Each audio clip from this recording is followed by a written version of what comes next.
Well, happy Earth Day. When I think about people who are nature lovers, I don't actually picture me. I am very pale, unless I am beet red, so the sun and I don't get along too well. I don't particularly enjoy gardening and digging in the dirt. I fall down on ice. I complain when I have to shovel the snow. And I really don't like all the bugs. They seem to like me quite fine, which is the problem. I'm quite comfortable indoors. So Earth Day often feels more like a head thing to me than a heart thing. But lately, I've been thinking that our care for creation is making my head hurt. Well, at least if I think about it when I watch the news, let's say, and what's happening in BC and Alberta and the Kinder Morgan Trans Mountain Pipeline expansion, for example. You will know, no doubt, that the company's proposal is to build a pipeline to increase their ability to pump the bitumen mined in Alberta to tankers in Burnaby, BC for export.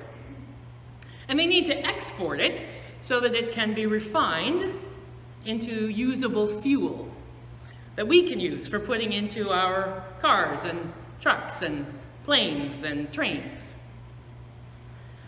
As you probably also know, the Alberta government is in favor of this project. The BC government is not. Indigenous communities are both at the center and being completely left out of arguments, and now the federal government has also jumped into the fray. So the problem for my head is that all parties in this conflict would suggest that they care about the environment. So those who don't want the pipeline point to the fact that Alberta has had an average of 2 pipeline crude oil spills a day, every day for the past 37 years. And that doesn't include a whole bunch of information about pipelines that cross borders or things that aren't from the pipes themselves or anything that's under 12.5 barrels, because we just don't count that. They point to the possible impact on river and water sources and land. They remind us that pipeline spills are not if, but when, and when, and when, and when. On the other hand, those who do want the pipeline point to the fact that the bitumen is already making its way to the fuel tankers just by rail. And they might tell you that rail is more than 4.5 times more likely to experience a spill. Is your head hurting yet? As James Conca notes, trying to think about the safest way to transport crude oil depends on your definitions of better and worse. So the short answer is truck, worse than train, worse than pipeline, worse than boat. But that's actually only for human death and property destruction. For the actual amount of oil spilled, it's truck, worse than pipeline, worse than rail, worse than boat. And different, yet again, is environmental impact, dominated by what happens when oil gets in the ocean and the aquatic habitat. So then it's boat, worse than pipeline, worse than truck, worse than rail. For Indigenous communities that live along the rail line dealing with crushing poverty, it becomes even more complicated when companies like Kinder Morgan offer mutual benefit arrangements. So the company says that of the 120 or so Indigenous communities and groups that they have consulted with who will be affected, they have agreements with 43 of them. And some of those have signed on as a result of some respectful dialogue and mutual agreement about responsible use of fossil fuels on their territory and the possibility that might improve living conditions for the people in their communities. Some have signed on believing that if they don't sign on, they'll have no recourse when they need someone to clean up the spills. Some have signed on because they think that the decisions are not reversible. We're not going to stop using fuel, so they might as well get what they can get in this world of ours. And others have not signed on and are protesting as loudly as they can in as many ways as they can. Like the 7 First Nations who are challenging the decision in federal appeal court, or the tiny house warriors of the Secwepemc Nation who are building eco-friendly solar-powered homes in the pathway of the proposed Kinder Morgan pipeline expansion.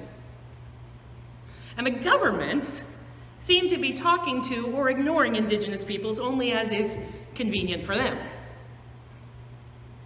So while all of the vested interests might agree that they care about the environment, they also care a lot about a lot of other things, to greater and lesser degrees, from their own popularity at the ballot box, to the economic bottom line, from the ability of people to make their own decisions about their communities, to the quality of life for people now or in the future.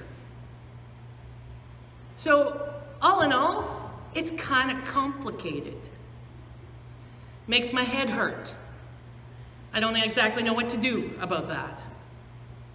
And I imagine that that's also true for many of the people who are living right in the areas specifically affected by this particular pipeline project.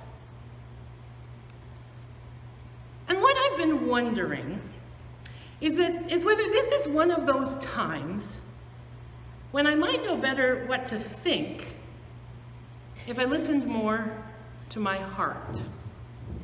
Not because we should make our decisions about how we live on and with the land and the air and the water only on our emotional feelings. That's not what I'm suggesting at all.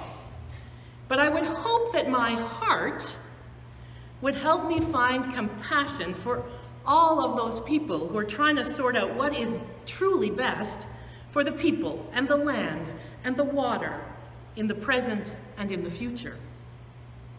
I hope that my heart would encourage me to listen and learn about all of the different perspectives, and encourage others to listen and learn too. And then, when I consider the decisions about how I need to live, I need to make those decisions because I have a relationship with the earth. Creation is impacted by me and I by it. We're not isolated and separate from each other, no matter how much I tell myself, it doesn't really matter if I use this plastic bottle instead of the glass in my cupboard.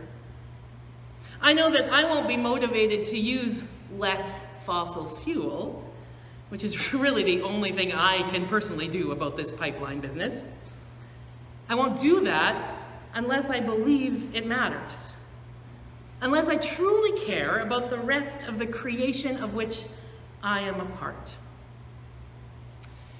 Walter Wink said that Christians are motivated to care for the planet, not because we are terrified of the consequences of eco-disaster, although that could motivate us.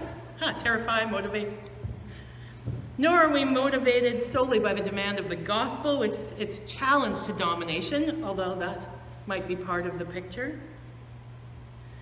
We're not simply motivated by a hunger and thirst after justice for God's creatures, although that is a factor for sure.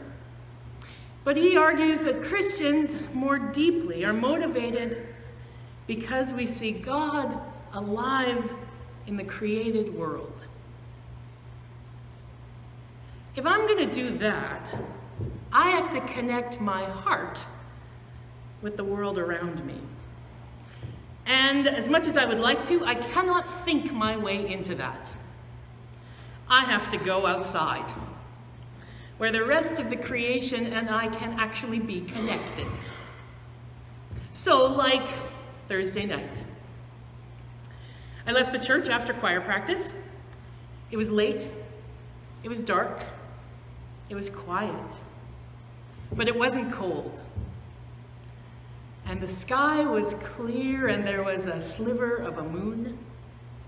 There were tiny points of starlight and some dancing green lights to the north. And in that moment, I remembered that I am a nature lover after all. There is something that happens to me outside at night.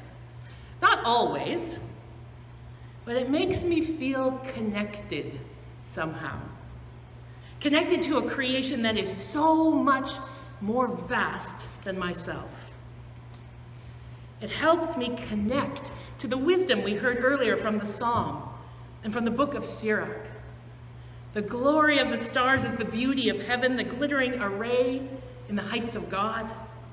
At God's word, they stand in their appointed places. Look at the rainbow. It encircles the sky. The eye is dazzled. The mind is amazed. God stilled the deep and planted islands in it. It's filled with all kinds of life. We could say more, but never say enough. Let the final word be, God is all. If that Sirach passage is unfamiliar to you, it's not surprising. Sirach's a book that doesn't appear in most Protestant Bibles, although the Roman Catholic Church has included it in its deuterocanonical book since 1546. But when I am outside at night, I understand that ancient wisdom. And I start to remember other times I have known and felt it. Walking in the fog, in the midst of a spring rain, looking over a field ready for harvest. I know you have seen it too, in your own times, in your own places. So on this Earth Day, I would invite us to go and learn again about our God from the creation that surrounds us. Let God in creation teach us how we can live as part of and with respect in this marvelous creation. Let God in creation touch our hearts so that our minds and our lives may find a path to follow. May it be so. Amen.